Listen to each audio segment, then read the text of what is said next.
Hello everyone. कल हम 9th class की बायो की चैप्टर फर्स्ट की बैक एक्सरसाइज कर रहे थे। हमने 9 क्वेश्चन कर लिए थे। अब 10th क्वेश्चन में थे। 10th क्वेश्चन क्या था हमारा, ओड वन आउट, जिसमें जैसे हमें ऑप्शन दिए उसमें से एक अलग बताना कि अलग कौन सा है और बाकी अलग है। ठीक है, ओड वन आउट करना है। जैसे पहले में था nucleus, mitochondria, ribosome, cell wall. तो यहाँ पे क्या है, सेल वॉल अलग है, बाकी न्यूक्लियस, माइटोकॉन्ड्रिया और राइबोसोम ये अलग है। ये तीनों क्या हैं, न्यूक्लियस, माइटोकॉन्ड्रिया और राइबोसोम क्या है, ये सेल ऑर्गेनल है। सेल वॉल किस में पाई जाती है, प्लांट सेल के अंदर पाई जाती है। ठीक है, ये एनिमल सेल में पाई जाती है, प्लांट में पाई जाती है। सिर्फ सेल वॉल सिर्फ और सिर्फ प्लांट के अंदर पाई जाती है। अब नेक्स्ट है सेंट्रोजम, सेल वॉल, लार्ज वोक्यूल, प्लास्टिड। भाई सेल वॉल, लार्ज वोक्यूल और प्लास्टिड ये प्लांट सेल में पाई जाती है सिर्फ। अब जो सेंट्रोजम है वो एनिमल सेल में। तो यहाँ पे अलग कौन है, सेंट्रोजम है यहाँ पे। Odd one out. Odd one out को हम सर्कल करते चलेंगे। अब इसमें थर्ड है, थर्ड क्या है इसके अंदर, क्लोरोप्लास्ट, क्रोमोप्लास्ट, ल्यूकोप्लास्ट और लाइसोसोम। भाई क्लोरोप्लास्ट, क्रोमोप्लास्ट और ल्यूकोप्लास्ट ये तीनों क्या हैं, प्लास्टिड के पार्ट हैं, ये प्लांट के अंदर होते हैं।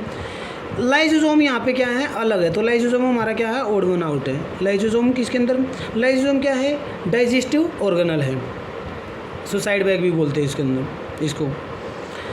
अब नेक्स्ट हमारा क्या है, ग्रेनुम, स्टोरमा, थाइलाकोइड और क्रिस्टियन। इसमें जो ये क्रिस्टिया है ये अलग है, ये ओड वन आउट है। बाकी तीन हैं ये क्लोरोप्लास्ट के, ये तीन है ना, ये क्लोरोप्लास्ट के पार्ट है भाई ये। ठीक है, और जो ये क्रिस्टा है ये माइटोकॉन्ड्रिया के अंदर पाई जाती है। अब नेक्स्ट है सेल मेम्ब्रेन, साइटोप्लाज्म, न्यूक्लियस और माइटोकॉन्ड्रिया। यहाँ पे माइटोकॉन्ड्रिया इन तीनों से अलग है। जो सेल मेम्ब्रेन, साइटोप्लाज्म और जो न्यूक्लियस है ये सभी क्या हैं, ये हमारे ये सभी के सभी क्या है हमारे, ये प्राइमरी कंपोनेंट है यूकैरियोटिक सेल के। ठीक है, जो माइटोकॉन्ड्रिया है इनसे अलग है। अब नेक्स्ट हमारा है smooth ER, rough ER, ribosome और गोल्गी बॉडीज़। अब इनमें क्या है, जो गोल्गी बॉडी है वो अलग है, बाकी जो smooth ER, rough ER, ribosome ये कहाँ आते हैं, ये एंडोप्लाज्मिक रेटिकुलम के अंदर होते हैं। ठीक है, अब नेक्स्ट बैक्टीरिया, अमीबा, पैरामीशियम और आइडिया। भाई बैक्टीरिया, अमीबा और पैरामीशियम ये क्या हैं, ये यूनिसेलुलर हैं, और हाइड्रा हमारा क्या है, मल्टी सेलुलर है। अब नेक्स्ट हमारा क्या है, मैग्नीशियम, पोटेशियम, ग्लाइकोगन, सोडियम। जो मैग्नीशियम, पोटेशियम और सोडियम है ये हमारे क्या हैं भाई, ये तो हमारे तीनों क्या हैं, हमारे न्यूट्रिएंट्स हैं। ठीक है, और जो ग्लाइकोगन हमारा ये क्या है, ग्लाइकोगन हमारा जैसे जो खाना हम खाते हैं ना वो जिसमें बनता है वो ग्लाइकोगन में बनता है। तो ये क्या है, ये ऑर्गेनिक है, और ये सभी क्या है, इनऑर्गेनिक कंपोनेंट हैं, आयंस हैं। ठीक है, अब नेक्स्ट हमारा लिपिड, प्रोटीन, सेलुलोज, फॉस्फोलिपिड। इन तीनों में क्या है, सेलुलोज अलग है, वो तीन क्या हैं, लिपिड है, प्रोटीन है और फॉस्फोलिपिड्स ये क्या है, तीनों सेम है, क्योंकि ये तीनों क्या हैं, सेल्स के स्ट्रक्चर के कंपोनेंट हैं। सेलुलोज किस में पाया जाता है भाई, सेलुलोज तो प्लांट के अंदर पाया जाता है। अब प्रोफेज, मेटाफेज, इंटरफेज, एनाफेज इन चारों में से अलग कौन है भाई, इंटरफेज अलग है। जो प्रोफेज, मेटाफेज और एनाफेज ये माइटोसिस की स्टेज है। अब ये माइटोसिस क्या होता है, माइटोसिस सेल डिवीज़न होता है जिसके अंदर एक सेल होती है और दो डॉटर सेल के अंदर टूटती है। एक माइटोसिस होता है, एक मियोसिस होता है। मियोसिस में 4 डॉटर सेल में टूटती है और माइटोसिस में 2 डॉटर सेल में टूटती है। अब ये प्रोफेज, मेटाफेज और एनाफेज है, ये माइटोसिस स्टेज के पार्ट है। ठीक है, अब नेक्स्ट हमारा क्या है, नेक्स्ट हमारा भाई स्टेट द लोकेशन एंड, क्या कर रहा है, state the location and one primary function of the following. हमें पहले तो इनकी क्या बतानी है, स्टेट बतानी है, लोकेशन बतानी है कि भाई ये कहाँ कहाँ पाए जाते हैं। ठीक है, फिर इनका प्राइमरी फंक्शन बताना है। अब जैसे न्यूक्लियोलस है, न्यूक्लियोलस कहाँ पाया जाता है? न्यूक्लियोलस पाया जाता है भाई न्यूक्लियस के अंदर पाया जाता है न्यूक्लियोलस। ठीक है, फिर हमारा क्या है? क्रिस्टिया। अब ऊपर भी हमने पढ़ा था,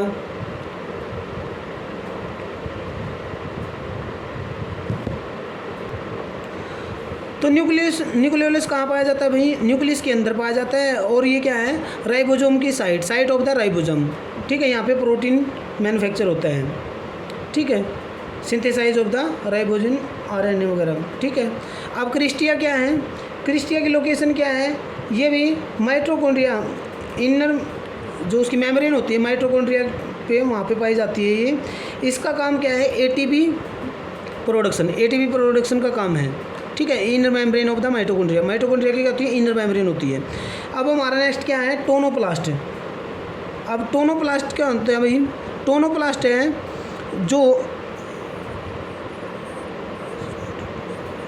जो मेम्ब्रेन होती है, membrane surrounded by the central vacuoles होता है, the membrane surrounded the central vacuole in the plant. ठीक है, एक मेम्ब्रेन होती है जो सेंट्रल वोक्यूल को सराउंड करती है प्लांट के अंदर, वो होता है टोनोप्लास्ट। अब टोनोप्लास्ट का काम क्या है? रेगुलेट करता है भाई आयंस को ट्रांसपोर्ट करने में। ठीक है, इसका काम ये है। अब हमारा सेंट्रोजोम कहाँ पाया जाता है भाई? वैसे तो सेंट्रोजोम है न्यूक्लियस के अंदर पाया जाता है सेंट्रोजोम। ठीक है, एनिमल सेल के अंदर होता है और ये न्यूक्लियस के अंदर पाया जाता है। और इसका काम है organise the microtubules and aids in the cell division में हेल्प करता है। फिर नेक्स्ट हमारा क्या है? Rough endoplasmic reticulum. अब रफ एंडोप्लाज्मिक रेटिकुलम कहाँ पाया जाता है भाई? ये एंडोप्लाज्मिक रेटिकुलम का पार्ट है। एंडोप्लाज्मिक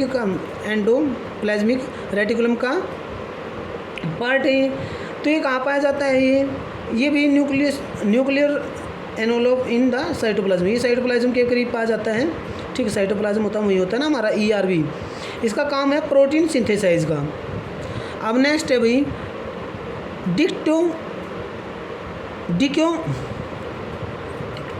डिक्टोजोम क्या है? डिक्टोजोम कहाँ पाया जाता है? डिक्टोजोम भी ये भी मतलब वही साइटोप्लाज्म के आसपास पाया जाता है। ये प्लांट के अंदर होता है। इसका काम होता है मॉडिफाइंग करना, स्टोरिंग करना और पैकेजिंग करना। ठीक है, प्रोटीन वगैरह का। अब नेक्स्ट हमारा है क्रोमेटिन कहाँ पाया जाता है? क्रोमेटिन भाई न्यूक्लियोप्लाज्म, ये न्यूक्लियस के अंदर ही पाया जाता है। ठीक है, इसका काम क्या है? जेनेटिक इन्फॉर्मेशन कैरी करना, DNA वगैरह। अब नेक्स्ट हमारा है थाइलाकोइड्स हैं। इसकी लोकेशन क्या है? ये भी क्लोरोप्लास्ट में पाया जाता है, इनसाइड द क्लोरोप्लास्ट के अंदर पाया जाता है। काम क्या है इसका? Site of light dependent reaction of photosynthesis जो कराते हैं ना, उसका ये काम है। अब नेक्स्ट हमारा न्यूक्लियर पोर है। अब आपको दिख रहा है न्यूक्लियर पोर है। ठीक है, in the nuclear envelope membrane. ठीक है, न्यूक्लियर मेम्ब्रेन में पाया जाता है। Regulate the passage of molecules RNA and protein वगैरह। ठीक है, अब लास्ट हमारा है मिडल लेमिला कहाँ पाया जाता है? ये भी सेल वॉल, प्लांट की सेल वॉल के पास पाया जाता है। और इसका काम है cementic layer to glue neighbouring plant cell. ठीक है, अब नेक्स्ट क्वेश्चन हमारा क्या है? नेक्स्ट क्वेश्चन हमारा है शॉर्ट आंसर टाइप क्वेश्चन हमारा सबसे पहला क्या क्वेश्चन है? Do you agree that a cell is a building blocks of life? हम मानते हैं कि भी सेल क्या है? एक लाइफ की बिल्डिंग ब्लॉक है। वो कह रहे हैं कि क्या इस बात से आप एग्री हैं? अगर एग्री हैं तो इफ़ यस तो एक्सप्लेन करो। हाँ भाई एग्री हम इस बात से, क्योंकि हम क्या बताते हैं, सभी के सभी जो लिविंग ऑर्गेनिज्म हैं वो सेल से बने हुए हैं। और जो ये सेल है it is smallest unit capable of performing all life process. Cell में क्या होते भी सारी लाइफ प्रोसेस होती है ना सेल के अंदर। ठीक है, व्हाट इज़ सेल? सेल क्या है भाई? सेल एक बेसिक स्ट्रक्चर और फंक्शनल यूनिट है लाइफ की। कह रहा है कि डिस्कवर किसने किया? सेल की बात करें, पूछे सीधा सेल पूछे, सेल किसने डिस्कवर किया? सबसे पहले भी रॉबर्ट हुक ने किया था। डेड सेल पूछ ले या सेल पूछ ले, 1665 में। एंड हाउ, और कैसे किया था उसने discover? Thin slice of cork, भी उसने कॉर्क ली थी, पेड़ की छाल ली थी, ठीक है, उसको प्रिमिटिव माइक्रोस्कोप से देखा गया था उसको, और जो देखा गया था उसको हनी कॉम्ब जैसी दिखी थी उन अंदर से, हनी कॉम्ब जैसे मधुमक्खी का छत्ता होता है ना वैसे। अब नेक्स्ट कह रहे हैं what does the cell theory postulate, who formulate it? भाई सेल थ्योरी किसने दी थी? सेल थ्योरी दी थी भाई सेल्डियन और स्वान ने, सेल्डियन और स्वान ने दी थी 1838 और 1839 में। ये कई बार हमने पहले भी कर लिया जब मैंने डिस्कवरी कराई थी सारी चैप्टर करते टाइम, ठीक है। इन्होंने क्या कहा था भाई, जब इन्होंने सेल थ्योरी दी थी, इन्होंने कहा था कि भाई सभी के सभी जो लिविंग ऑर्गेनिज्म हैं वो सेल से बने हुए हैं। सेल क्या है? बेसिक यूनिट है लाइफ की। और क्या कहा था कि भाई जो सेल होती हैं वो, सेल क्या है? बेसिक यूनिट है। फिर अगर बात करें कि भी सेल थ्योरी एक्सपेंड किसने की थी? सेल थ्योरी एक्सपेंड विर्ट्सो ने की थी, और विर्ट्सो ने कहा था कि भी जो नई सेल बनती हैं वो प्री एग्जिस्टिंग सेल से बनती है, यानी कि पुरानी सेल से ही बनती हैं। अब आगे क्या है? Why are the most cell of a small size, कह रहा है कि क्यों ज़्यादातर जो सेल हैं उनका साइज़ होता है स्मॉल होता है।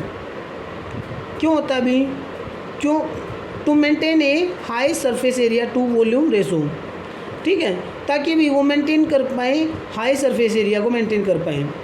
और उनका फंक्शन क्या है? रैपिड एक्सचेंज कर पाए न्यूट्रिएंट्स का, और waste product across the cell membrane, cell membrane से वेस्ट प्रोडक्ट को बाहर निकाल दें, ठीक है, इसलिए स्मॉल साइज़ है। Why do plant cell, fifth क्या हमारा? Why do plant cell contain fewer mitochondria, कह रहा है कि भाई प्लांट सेल हैं वो फिर माइटोकॉन्ड्रिया क्यों कंटेन करती हैं? जो प्लांट्स हैं, plants generally less active than animal. भाई आपको पता है जो प्लांट होते हैं वो एनिमल की बजाय कम एक्टिव होते हैं, ठीक है, और generate much of their energy through the photosynthesis, ज़्यादातर अपनी जो एनर्जी है वो फोटोसिंथेसिस से लेते हैं, अगर ठीक है। ATP production from mitochondria, less, बहुत कम एनर्जी वो माइटोकॉन्ड्रिया से लेते हैं, क्योंकि वो ज़्यादातर अपनी फोटोसिंथेसिस से लेते हैं, ठीक है, इसलिए कम उनके पास क्या कह रहा है कि फीवर माइटोकॉन्ड्रिया कम, छोटा कह लो या, ठीक है। Justify the statement mitochondria are power house of the cell, ये जस्टिफाई करना कि भाई जो माइटोकॉन्ड्रिया है उसको पावर ऑफ द सेल कहा जाता है। क्यों कहा जाता है? ये जस्टिफाई करना है क्यों कहा जाता है भाई। There are the site of cellular respiration where energy is release in the form of ATP. भाई माइटोकॉन्ड्रिया में क्या होता है, जो सेल होती हैं, जिस भी सेल को एनर्जी की रिक्वायरमेंट होती है, माइटोकॉन्ड्रिया यहीं से, माइटोकॉन्ड्रिया के पास से ही, ठीक है, जाती है। तो माइटोकॉन्ड्रिया ना, ठीक है, ये एनर्जी साइट, ठीक है ना, यहीं पे एनर्जी बनती है और एटीपी की फॉर्म में बनती है, ठीक है, एटीपी की फॉर्म में ये रिलीज करता है अपनी एनर्जी को। व्हाट आर वोक्यूल्स, सेवंथ क्या है? What are vacuoles, why do plants cell have a large central vacuole. पहली बात तो वोक्यूल्स है क्या, दूसरा क्या है कि प्लांट में लार्ज वोक्यूल क्यों होता है। भाई वोक्यूल्स क्या है? Vacuoles are fluid filled sacs bound by a membrane, एक मेम्ब्रेन के द्वारा बाउंड होता है, ये फ्लूइड फील्ड सैक होता है। प्लांट सेल है वे large central vacuole to provide, plant cell में क्या होता है, प्लांट को टर्जिडिटी तथा रिजिडिटी प्रोवाइड करवाने के लिए, ठीक है। अब नेक्स्ट क्वेश्चन हमारा क्या है, how is the shape of a cell related to its function. भाई हमने पीछे पढ़ा था कि जो शेप, सेल की शेप है वो उसके फंक्शन पे डिपेंड करती है। कैसे, ये बात इसने पूछी है, कैसे। सेल क्या, इसका आंसर क्या है, cell shape is specialised for efficiency, ठीक है। भी सेल शेप होती है ना वो स्पेशलाइज होती है। फॉर एग्जांपल नर्व सेल है are long to conduct impulse और डिस्टेंस, भाई उसको पूरी बॉडी से क्या लेके आना है उसको, ठीक है, उसको इम्पल्स लेके आना है, उसको सिग्नल लेके आना है, जबकि दूर दूर से लेके आने उसको। जबकि जो रेड ब्लड सेल हैं वो biconcave to increase surface area for the oxygen transport. इनका अलग अलग काम होता है, ठीक है, सबका अलग अलग काम होता है, इसलिए इनका शेप, ये अपने शेप के अकॉर्डिंग इनका फंक्शन होता है। अब how is a plant cell different from a animal cell? एक प्लांट सेल एनिमल सेल से डिफरेंट कैसे हैं? Cell shape is specialise. तो मैंने नेक्स्ट क्वेश्चन क्या करा है, how is plant cell differ from animal cell? Animal cell से प्लांट सेल कैसे डिफरेंट होती है? देखो भाई, प्लांट सेल और एनिमल सेल की बात करें तो उनकी स्ट्रक्चर क्या अलग अलग होती है। देखो, प्लांट सेल के अंदर क्या होता है, सेल वॉल होती है, क्लोरोप्लास्ट होता है, वोक्यूल्स उसका बड़ा होता है, ठीक है। एनिमल सेल में सेल वॉल नहीं होती, क्लोरोप्लास्ट नहीं होता, वोक्यूल से छोटा होता है। अगर सेंट्रियोल्स की बात करें तो ये भी absent in most higher plant के अंदर ज़्यादातर क्या होता है, एब्सेंट होता है, एनिमल्स में होता है, ठीक है। तो कुछ चीज़ें क्या हैं एनिमल्स प्लांट्स में है, कुछ चीज़ें क्या हैं प्लांट्स में हैं, एनिमल्स के अंदर कुछ हैं प्लांट्स के अंदर है, तो इसलिए दोनों डिफरेंट हैं। अब नेक्स्ट है different between prokaryotic and eukaryotic cell. भाई प्रोकैरियोटिक सेल कौन थी, जिसके अंदर प्रोकैरियोटिक सेल वो थी जिसके अंदर न्यूक्लियस था वो वेल डिफाइंड नहीं था, ठीक है, और यूकैरियोटिक सेल थी जिसके अंदर न्यूक्लियस वेल डिफाइंड था, ठीक है। जिसमें प्रोकैरियोटिक वैसे लैक ए डिफाइंड न्यूक्लियस, वहाँ पे क्या था, डिफाइंड न्यूक्लियस नहीं था, वहाँ पे अगर यूकैरियोटिक की बात करी जाए तो वेल डिफाइंड न्यूक्लियस था। और एग्जांपल की बात करें तो प्रोकैरियोटिक सेल थी, सारी जो यूनिसेलुलर है वो प्रोकैरियोटिक सेल होती हैं, और यूकैरियोटिक होती हैं मल्टी सेलुलर होती हैं। अब 11th क्वेश्चन क्या कह रहा है, in term of permeability how is cell wall different from the cell membrane?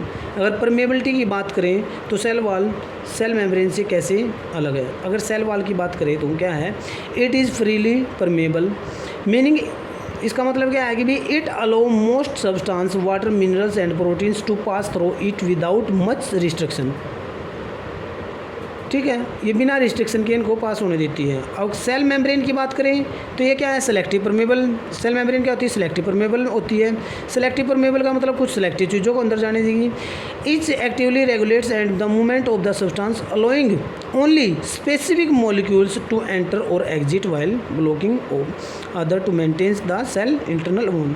मतलब क्या है, सेल मेम्ब्रेन क्या है, सेलेक्टिव परमेबल होती है, सेलेक्टिव चीज़ों को ही अंदर बाहर आने देगी। सेल वॉल में क्या होता है, ये बिना किसी रुकावट के क्या होते हैं, प्रोटीन विटामिन प्रोटीन वगैरह मिनरल्स वगैरह जो भी बाहर जाता है अंदर आता है, इसको आराम से जाने देती है सेल वॉल रुकावट नहीं करती।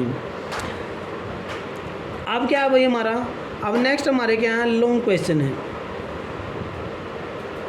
क्या हमारा लॉन्ग आंसर टाइप क्वेश्चन। अब देखो भाई, अब अगला क्वेश्चन क्या है, लॉन्ग आंसर टाइप। अब ये लॉन्ग आंसर टाइप है, describe the structure and function of the mitochondria. Mitochondria की स्ट्रक्चर बतानी है और उसका फंक्शन बताना है। जो माइटोकॉन्ड्रिया है उसकी स्ट्रक्चर कैसी होती है, भी ये डबल मेम्ब्रेन बाउंड ऑर्गेनल होता है। क्या होता है, ऑर्गेनल है ना, ये सेल ऑर्गेनल है ना, ये डबल बाउंड होते हैं, ठीक है। आउटर मेम्ब्रेन इज पोरस की, इसकी आउटर मेम्ब्रेन क्या होती है, पोरस होती है, और ये कंटेन करता है डीएनए और राइबोसोम कंटेन करता है माइटोकॉन्ड्रिया हमारा। ये इसकी स्ट्रक्चर की बात। फंक्शन की बात करी जाए तो ये भाई power house of the cell कहा जाता है, माइटोकॉन्ड्रिया को power house of the cell कहा जाता है। और जो ये माइटोकॉन्ड्रिया है ये एनर्जी को एटीपी की फॉर्म में रिलीज़ करता है, ये था हमारा माइटोकॉन्ड्रिया, ठीक है। अब नेक्स्ट क्वेश्चन क्या हमारा, draw a neat and level diagram of A chloroplast and explain its structure and function. एक क्लोरोप्लास्ट की कह रहा है अभी एक स्ट्रक्चर, उसके लेवल डायग्राम बनाओ और उसकी स्ट्रक्चर लिखो। डायग्राम तो उसका बाद में बनाएंगे, पहले एक बार उसके स्ट्रक्चर के बारे में बात कर लेते हैं। क्या कह रहा है, उसकी स्ट्रक्चर भी कैसी है, डबल मेम्ब्रेन ऑर्गेनल है, भी प्लांट सेल के अंदर होता है।